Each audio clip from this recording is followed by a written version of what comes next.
दुनिया भर में कई देशों में धार्मिक और सांस्कृतिक मान्यताओं की वजह से शराब पर पूरी तरह से प्रतिबंध लगाया गया है। लेकिन कुछ देश ऐसे भी हैं जहां पर टूरिज्म इनकम का एक काफी बड़ा जरिया है। यही वजह है कि सरकार ने खास नियम बनाए हैं जो विदेशी टूरिस्ट को सख्त शर्तों के साथ शराब पीने की इजाजत देते हैं। आइए जानते हैं उन सभी देशों के बारे में। सऊदी अरब में दशकों से शराब पर पूरी तरह से प्रतिबंध था, लेकिन देश के विजन 2030 टूरिज्म प्लान के तहत सरकार कुछ खास luxury tourist zone, 5 star hotel और हाई एंड रिजॉर्ट में शराब की इजाज़त देने की योजना बना रही है। ये छूट सिर्फ गैर मुस्लिम विदेशी टूरिस्ट और बाहर से आए लोगों पर ही लागू होगी।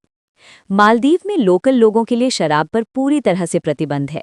ऐसा इसलिए क्योंकि ये एक इस्लामिक देश है, लेकिन टूरिस्ट प्राइवेट आइलैंड रिजॉर्ट और लाइव बोट नाम की लग्जरी सफारी बोट पर शराब पी सकते हैं। राजधानी माले या उन लोकल आइलैंड्स पर जहां लोग रहते हैं, शराब की इजाज़त बिल्कुल नहीं है।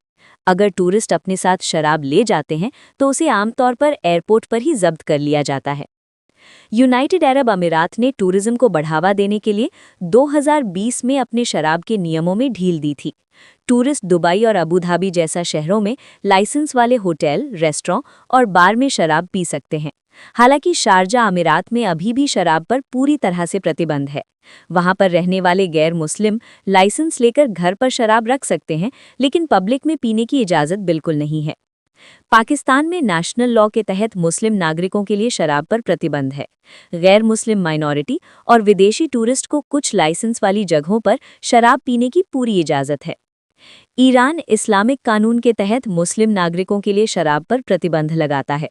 हालांकि गैर मुस्लिम माइनॉरिटी और कभी-कभी विदेशी विजिटर को थोड़ी मात्रा में प्राइवेट तौर पर शराब रखने की इजाज़त हो सकती है, लेकिन पब्लिक में शराब बेचना या फिर पीना पूरी तरह से गैर कानूनी है।